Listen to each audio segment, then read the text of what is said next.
దేవాలయానికి వచ్చి నేను దర్శనం చేసుకొని అనేక విధాలుగా వేడుకోవడం జరిగింది. బోనాలు ఈ యొక్క చైర్మన్ రాజేంద్ర యాదవ్ గారు, ప్రధాన కార్యదర్శి మారుతి గారు, మారుతి చంద్రకుమార్ గారు, అలాగే ప్రెసిడెంట్ సతీష్ పురాజ్ గారు, మిగతా అనేక మంది కమిటీ సభ్యులారా, సోదర సోదరులారా, ఈరోజు నేను పాతపట్నంలోని ఈ సింహవాహిని మహాకాళి యొక్క ఉన్నటువంటి యొక్క లాల్ దర్వాజా యొక్క ఉన్నటువంటి యొక్క ఈ బోనాన్ని దర్శించి అమ్మవారి యొక్క ఉన్నటువంటి ఆమెను పూజించి ఆమెను ప్రార్థించి ఈ ఆషాఢ మాసంలో జరిగే బోనాల్లో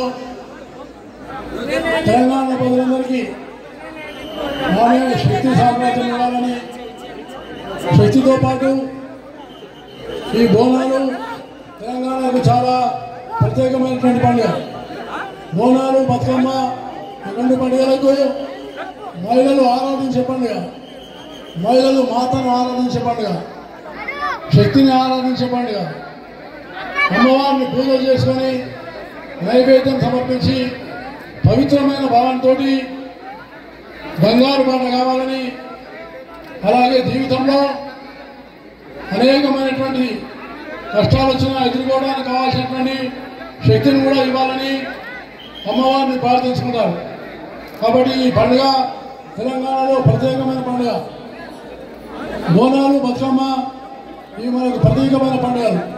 కాబట్టి మనం మహిళలను గౌరవించి, మహిళలకు సరైనటువంటి స్థానం కల్పించి, మహిళలను పవిత్రమైన భావంతో చూసి, మహిళల మీద ఏ రకమైనటువంటి అత్యాచారాలు కానీ భేదభావాలు కానీ లేకుండా చేయడమే అమ్మవారికి మనందరము నిజమైనటువంటి ఒక శ్రద్ధాభక్తిని అర్పించుకోవడమని, అలాగే తెలంగాణలో మంచిగా పాడి పంటలు పండుగలు వైభవపేతంగా జరుపుకొని మంచిగా వర్షాలు పడి పంటలు బాగా వచ్చి ఇంకా తెలంగాణ అభివృద్ధిలో ఉండాలని, అలాగే పాలబంధంలో శాంతి సామరస్యాన్ని నెలకొల్పి అందరూ కూడా సురూపవధానంలో ఉండాలని నేను మాతను హృదయపూర్వకంగా ప్రార్థించుకుంటూ నాకు ఇంకా భవిష్యత్తులో శక్తినిచ్చి సమాజ సేవకు అంకితభావంతో పనిచేసే విధంగా శక్తినివ్వాలని నేను ప్రార్థిస్తూ సెలవు తీసుకుంటాను.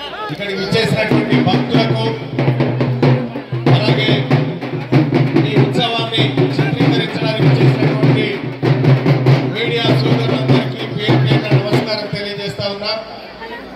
లాల్ దర్వాజా అమ్మవారి బోనాలకు ఒక ప్రత్యేకమైనటువంటి స్థానం ఉంది హైదరాబాద్ లోనే.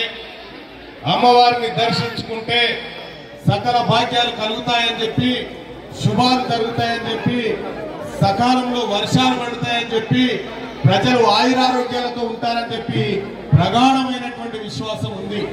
అందులో భాగంగా ముఖ్యంగా ఇక్కడ తెలంగాణ రాష్ట్రంలో ప్రజలందరూ సుభిక్షంగా ఉండాలని, అమ్మవారి ఆశీస్సులు అందరిపైన ఉండాలని చెప్పి కోరుకుంటూ, అలాగే ఈ రాష్ట్రం ఎప్పుడు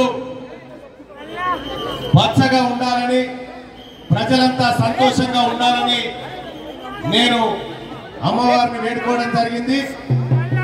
ఇక్కడికి ఆహ్వానించినటువంటి ఉత్సవ కమిటీకి అలాగే పెద్దలందరికీ పేరు పేరున నమస్కారాలు తెలియజేస్తాను.